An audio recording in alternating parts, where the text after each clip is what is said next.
कहानी की शुरुआत होती है जंगल में शिकारियों की एक टीम से, जिन्होंने कई सारे जानवरों को मार दिया था और ये सभी शिकारी जानवरों का शिकार करके उनकी खालों को निकालकर शहर में बेचा करते थे। ये लोग खालों को बांधकर बस यहाँ से निकलने की तैयारी करने ही वाले थे कि तभी जंगल के आदिवासी लोग इन पर हमला कर देते हैं और इन्हें चारों तरफ से घेर लेते हैं। जंगल के आदिवासी लोग बहुत ज्यादा गुस्से में होते हैं और इन पर तीर बरसाना शुरू कर देते हैं, जिससे शिकारी टीम के बहुत सारे लोग मारे जाते हैं। और ये आदिवासी कबीला इसलिए हमला करता है क्योंकि उनका जो सरदार होता है उसकी बेटी को किसी ने किडनैप कर लिया था और उन आदिवासी लोगों को लगता है कि ये इन्हीं शिकारी लोगों का काम है। ये लोग भी उन आदिवासियों से मुकाबला करते हैं, पर आदिवासी तादाद में ज्यादा होते हैं, इसलिए ये लोग उनका मुकाबला नहीं कर पाते और इनके कई सारे लोग मारे जाते हैं। अब शिकारी टीम के कैप्टन को भी समझ आ चुका था कि अगर आदिवासियों से लड़ेंगे तो हम सब मारे जाएंगे, इसलिए वो अपनी टीम से कहता है कि जितनी खाल हो सके उठाओ और उन्हें लेकर जल्दी से बोट पर चले जाओ। यहाँ मूवी का मेन कैरेक्टर ग्लास अपने बेटे के पास आता है और उसे जल्दी से बोट तक पहुंचने को कहता है। तभी ये लोग देखते हैं कि आदिवासी लोगों का एक और बड़ा ग्रुप आ रहा है,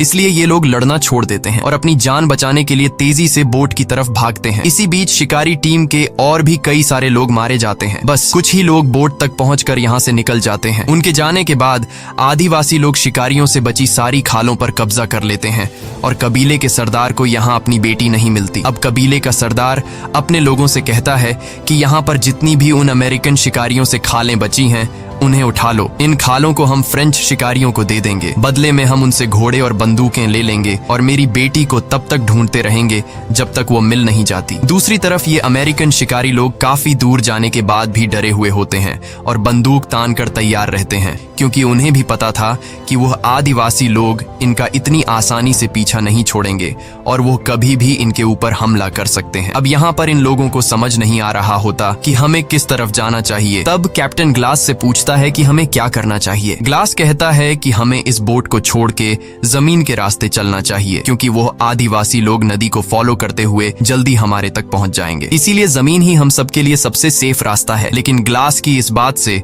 इनके ग्रुप का एक आदमी जिसका नाम गैराल्ड है, उसे ग्लास का ये फैसला ठीक नहीं लगता। वो कहता है कि अगर हम जमीन से जाएंगे तो वो लोग हमें जल्दी मार देंगे, क्योंकि जमीन का रास्ता बहुत लंबा है और हमें घर पहुंचने में कई हफ्ते लग जाएंगे। लेकिन टीम का कैप्टन गैराल्ड से कहता है कि ग्लास इस जगह को हमसे बेहतर जानता है, इसलिए हमें उसकी बात मान लेनी चाहिए और ये लोग तय करते हैं कि अब हम जमीन के रास्ते जाएंगे। अब यहाँ गैराल्ड भी कैप्टन की बात मान लेता है, लेकिन कुछ लोगों को ग्लास का जमीन से जाने का फैसला ठीक नहीं लगता, इसलिए वो लोग बोट के जरिए नदी से होते हुए घर पहुंचने का फैसला करते हैं। इसके बाद जो जमीन के रास्ते से जाने वाले थे वो बोट से उतर जाते हैं और बोट में बैठे कुछ लोग नदी के रास्ते से आगे बढ़ते हैं। यहाँ कैप्टन सभी से कहता है कि हमें सारी खालें यहीं पर छोड़नी चाहिए ताकि रास्ते में हमें किसी भी परेशानी का सामना न हो। कैप्टन की बात सभी को ठीक लगती है, जिसके बाद ये लोग सारी की सारी खालें पत्थरों के नीचे छिपा देते हैं ताकि अगर फ्यूचर में ये लोग फिर कभी इस जगह पर आए तो इनकी खालें उन्हें मिल जाएं। और अब ये सारे के सारे जंगल के रास्ते चलना शुरू कर देते हैं। पर अब उनके लिए मुश्किलें बढ़ने वाली थी, क्योंकि जल्द ही सर्दी का मौसम आने वाला था और उन्हें कई हफ्तों तक पैदल चलकर अपने घर पहुंचना था। लेकिन इसके अलावा उनके पास कोई दूसरा रास्ता नहीं था, इसलिए ये सभी लोग ठंड से मुकाबला करने के लिए तैयार थे। जंगल के रास्ते से पैदल चलते हुए शाम हो जाती है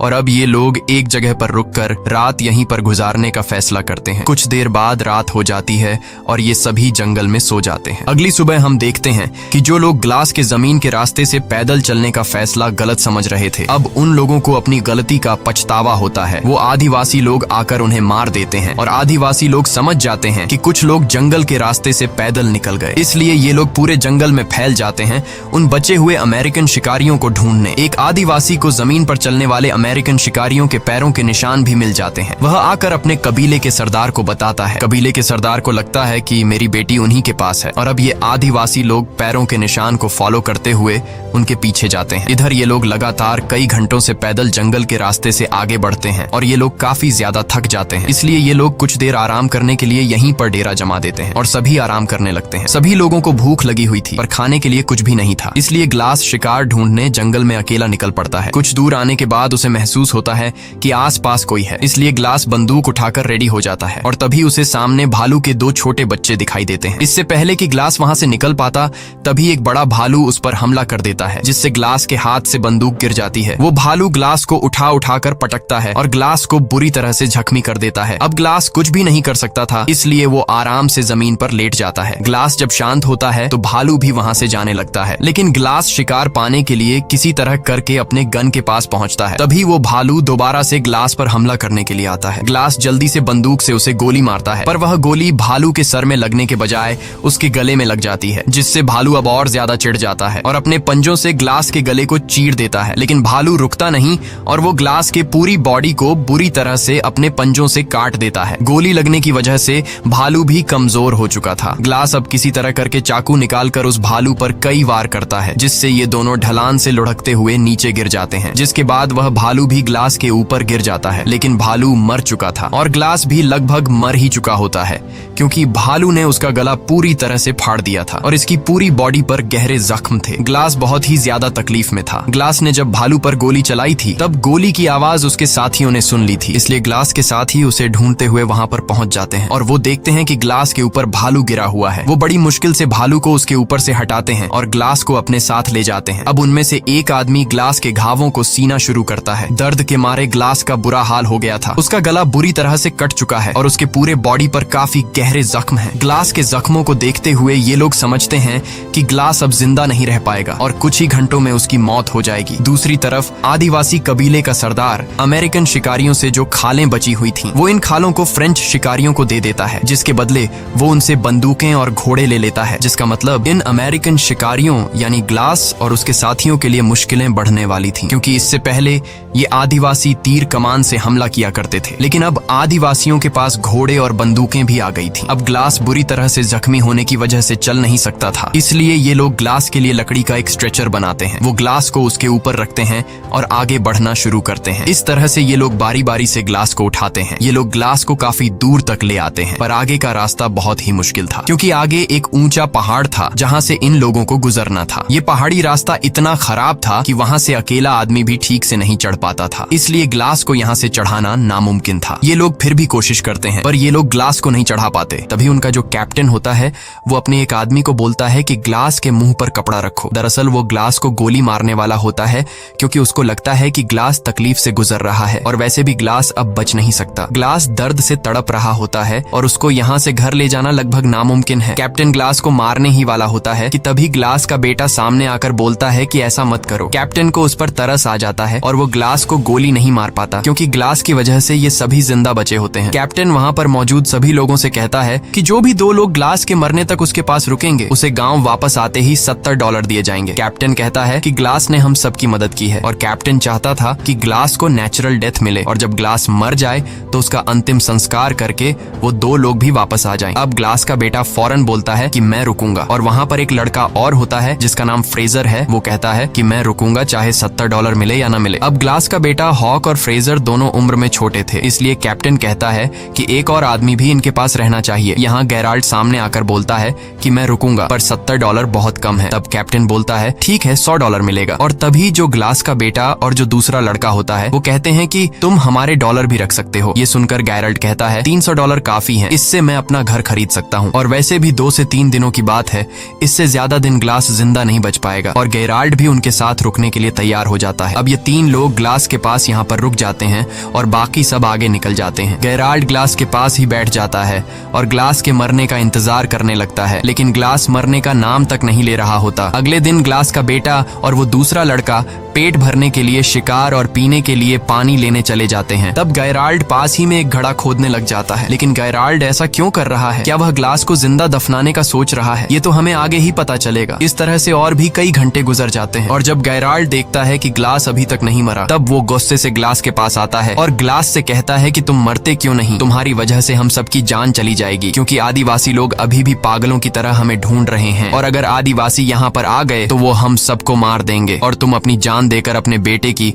और हम सबकी जान बचा सकते हो। अब गेराल्ड ग्लास से कहता है कि अगर तुमने अपनी पल के नीचे झपका ली तो मैं समझ जाऊंगा कि तुम मरने के लिए तैयार हो। ग्लास बेचारा काफी देर तक कोशिश करता है कि उसकी पलकें न झपके, लेकिन तब गेराल्ड उसे कहता है कि मुझे लगता है कि तुम अपने बेटे को भी नहीं बचाना चाहते। ग्लास गेराल्ड की बात सुनकर अपने बेटे को बचाने के लिए अपनी पल के नीचे झपका देता है। ये देखकर गेराल्ड ने उसके मुंह में कपड़ा घुसाकर उसकी सांस रोक दी और ग्लास अब तड़प कर मर रहा होता है। तभी ग्लास का बेटा आकर गेराल्ड को बंदूक से पीछे धकेल देता है। ग्लास का बेटा गेराल्ड पर बंदूक तान देता है और उसे मारने की धमकी देता है। गेराल्ड उसे समझाने की कोशिश करता है कि मैं ऐसा क्यों कर रहा था, लेकिन ग्लास का बेटा उसकी कोई बात नहीं सुनता और चिल्लाने लग जाता है, जिसके बाद गेराल्ड ग्लास के सामने ही उसके बेटे को पेट में चाकू मारकर मार डालता है। ग्लास का गला पूरी तरह से कटा होता है, इसलिए वो चिल्ला भी नहीं पाता। वो सिर्फ अपने बेटे को मरता हुआ देखता है और गेराल्ड उसके बेटे को उठाकर दूर एक जगह में छिपा देता है ताकि जब वह तीसरा लड़का वहां पर आए तो वह इसे न देख पाए। कुछ देर बाद जब वह लड़का वहां पर आता है,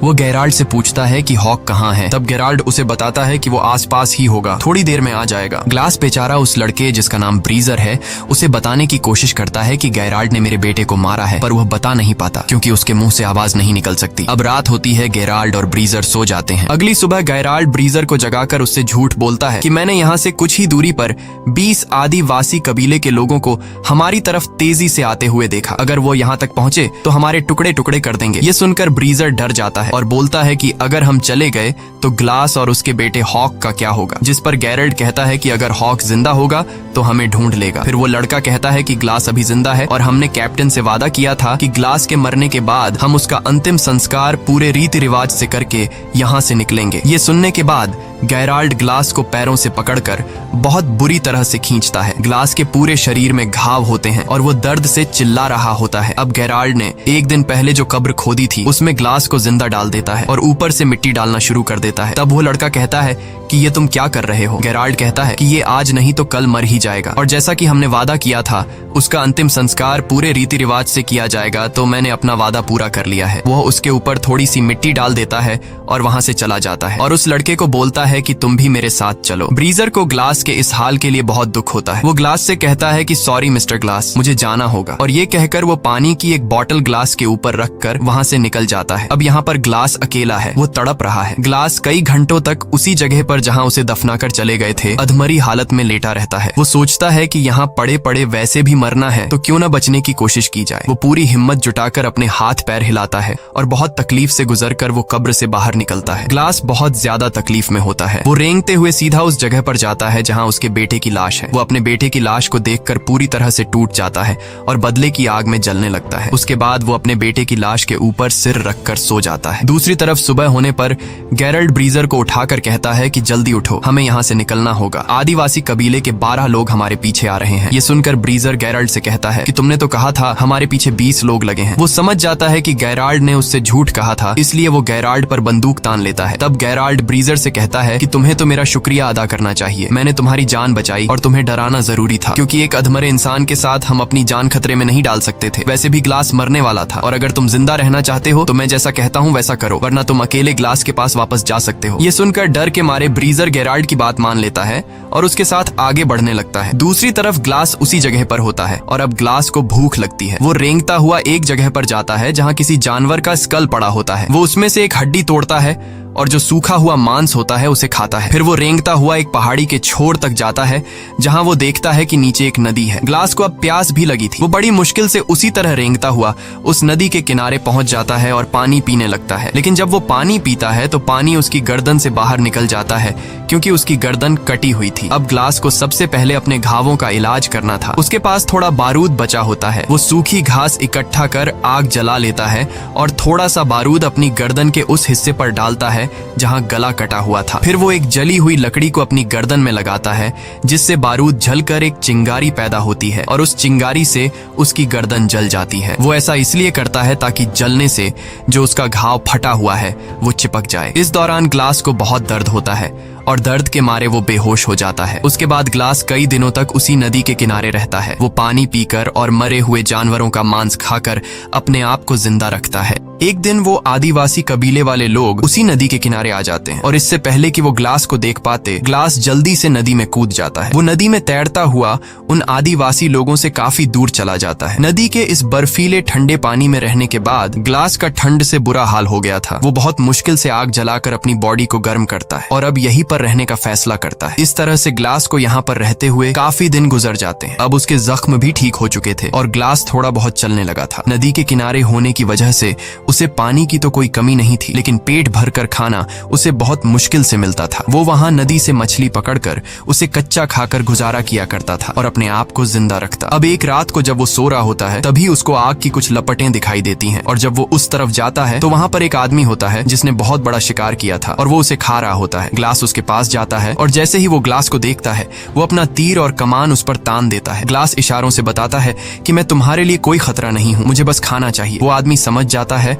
और ग्लास को खाने के लिए शिकार का एक टुकड़ा देता है और दोनों पूरी रात वहीं सो जाते हैं। सुबह उठकर वो आदमी जब ग्लास के जख्मों को देखता है तो वो ग्लास से पूछता है कि ये तुम्हें क्या हुआ है। तब ग्लास उसे बताता है कि मैं अपनी टीम के साथ शिकार पर था और मेरी ये हालत एक जंगली भालू ने की है, जिसके बाद मेरे साथियों ने मुझे मरने के लिए जंगल में ही छोड़ दिया और उन्होंने मेरे बेटे को भी मार दिया। ये सुनकर उस आदमी को ग्लास के लिए बहुत दुख होता है और ये जो आदमी है वो कहता है कि मेरे पूरे परिवार को भी फ्रेंच शिकारियों ने मार डाला। ये कहते हुए वो आदमी बहुत ज्यादा इमोशनल हो जाता है, पर वो कहता है कि वो उन फ्रेंच लोगों से बदला नहीं लेना चाहता क्योंकि बदला लेना ऊपर वाले के हाथ में है। वह आदमी ग्लास के जख्मों को देखते हुए कहता है कि तुम मेरे साथ ट्रैवल कर सकते हो और इसके बाद वो दोनों एक घोड़े पर आगे का सफर तय करते हैं। दूसरी तरफ गायराल्ड और ब्रीजर अपने गांव के काफी करीब पहुंच जाते हैं, लेकिन गांव में एंटर होने से पहले गायराल्ड ब्रीजर से कहता है कि हमने जो भी किया उसके बारे में किसी को भी पता नहीं चलना चाहिए। वो ब्रीजर से कहता है कि अगर उन्हें सच पता चला तो कैप्टन हमें सूली पर चढ़ा देगा। मजबूरी में ब्रीजर उसकी बात मान जाता है। अब गैरल्ड और वो लड़का कैप्टन के पास जाते हैं और गैरल्ड कैप्टन को बताता है कि ग्लास के आखिरी सांसों तक हम उसके साथ रहे, हमने उसे अच्छी तरह से अंतिम संस्कार के साथ दफनाया और ग्लास का बेटा आदिवासी लोगों के हाथ लग गया और हम अपनी जान छुड़ाकर वहां से भाग आए। ये सुनकर कैप्टन अपने वादे के मुताबिक उन दोनों को $100 देता है, लेकिन वो लड़का पैसे लिए बिना वहां से चला जाता है। गैरल्ड उस लड़के के पैसे भी उठाकर बोलता है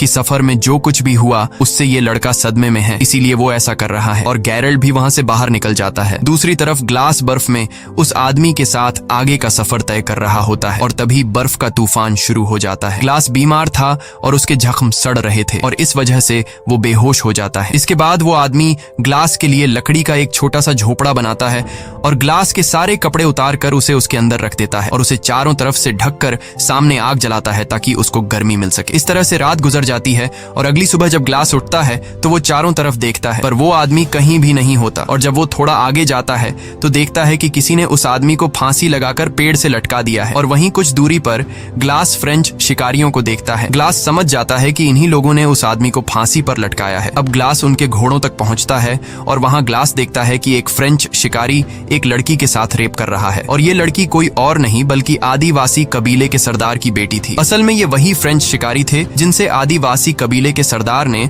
खालों के बदले घोड़े और बंदूकें ली थी और इन्हीं फ्रेंच शिकारियों ने कबीले के सरदार की बेटी को किडनैप किया था। लेकिन कबीले के सरदार को लग रहा था कि उसकी बेटी को अमेरिकन शिकारियों ने किडनैप किया है। उसके बाद ग्लास चुपके से पीछे से आकर जो आदमी कबीले के सरदार की बेटी के साथ गलत कर रहा था उसे मार देता है और लड़की को आजाद कर लेता है। यहाँ ग्लास होशियारी से काम लेते हुए एक घोड़े पर बैठ जाता है और बाकी घोड़ों की रस्सियां खोलकर बंदूक से गोली चला देता है जिससे सभी घोड़े भाग जाते हैं और अब उन फ्रेंच लोगों के पास घोड़े न होने की वजह से वे ग्लास का पीछा नहीं कर पाते, पर भागते समय ग्लास का पानी का बोतल वहीं पर नीचे गिर जाता है। वहां से भागने के बाद ग्लास रात एक पेड़ के नीचे गुजारता है और जब सुबह होती है तो वो देखता है कि आदिवासी उस तक पहुंचने वाले हैं। वो जल्दी से अपने घोड़े पर बैठकर भागने लगता है, लेकिन वे आदिवासी उसके काफी करीब होते हैं। वो एक दो आदिवासी को गोली मारता है और घोड़े को और तेजी से भगाता है और दौड़ते दौड़ते सामने एक पहाड़ आ जाता है जिसके नीचे एक गहरी खाई होती है। लेकिन ग्लास अब रुक नहीं सकता क्योंकि अगर वो रुकेगा तो वे आदिवासी लोग उसे मार देंगे। इसलिए ग्लास घोड़े के साथ खुद को उस खाई से गिरा देता है और नीचे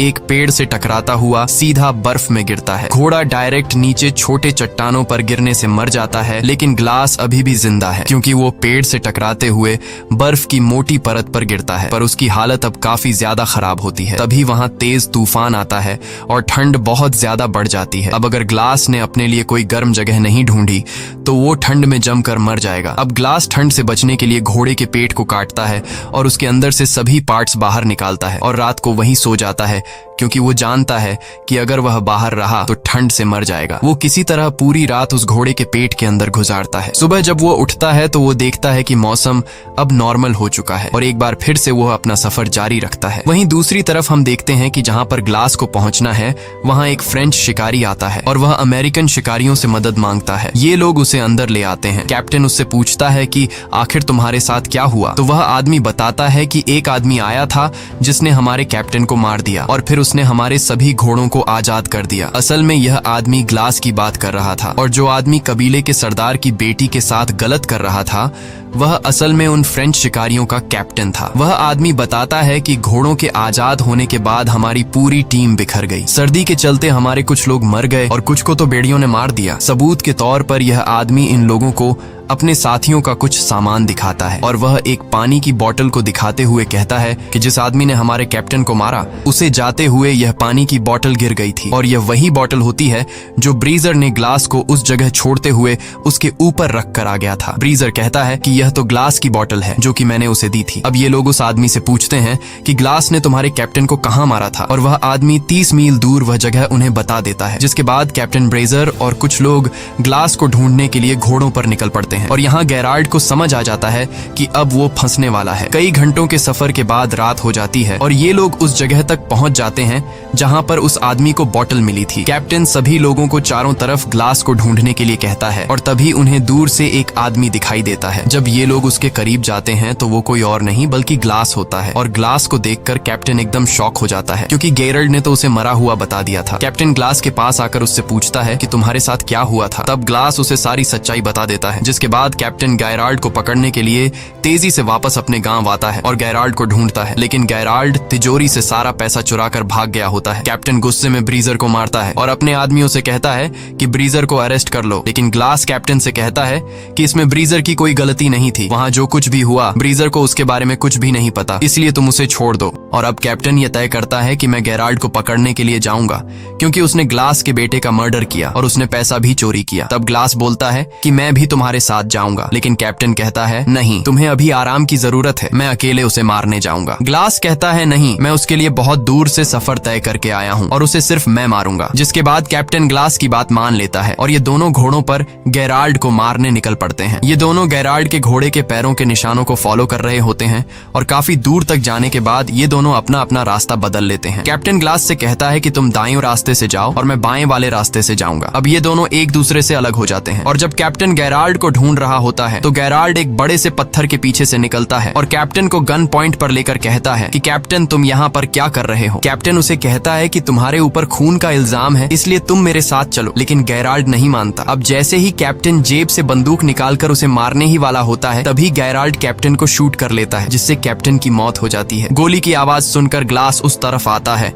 और ग्लास देखता है कि वहां पर कैप्टन की लाश पड़ी हुई है और गेराल्ड भाग चुका है। अब ग्लास समझदारी से काम लेते हुए लकड़ी की एक बड़ी टहनी तोड़ता है और उसे कैप्टन की पीठ पर लगा देता है ताकि उसकी पीठ सीधी हो जाए। जिसके बाद वह कैप्टन को घोड़े पर बिठा देता है और खुद पीछे वाले घोड़े पर लाश की तरह लेट जाता है ताकि गेराल्ड को ये लगे कि आगे ग्लास है और पीछे जो लेटा हुआ है वो कैप्टन की डेड बॉडी है। और होता भी ऐसा ही है। इन घोड़ों को देखकर गेराल्ड को लगता है कि आगे जो है वो ग्लास है और पीछे जो लेटा हुआ है वो कैप्टन की लाश है। जिसके बाद वह आगे वाले आदमी पर गोली चला देता है और गोली लगते ही वह गिर जाता है। गेराल्ड खुश हो जाता है और उसे लगता है कि ग्लास भी अब मर चुका है। वह धीरे धीरे डेड बॉडी की तरफ आता है। जब वह डेड बॉडी तक पहुंचता है और बॉडी को पलटता है तो उसे पता चलता है कि ये ग्लास नहीं बल्कि कैप्टन है। अब इससे पहले कि गेराल्ड कुछ कर पाता तभी ग्लास पीछे वाले घोड़े से उठकर गेराल्ड पर गोली चलाता है। ये गोली गेराल्ड के कंधे में लगती है और वह वहां से भागने लगता है। तब ग्लास भी उसका पीछा करता है और पीछा करते करते वह एक नदी के किनारे पहुंच जाता है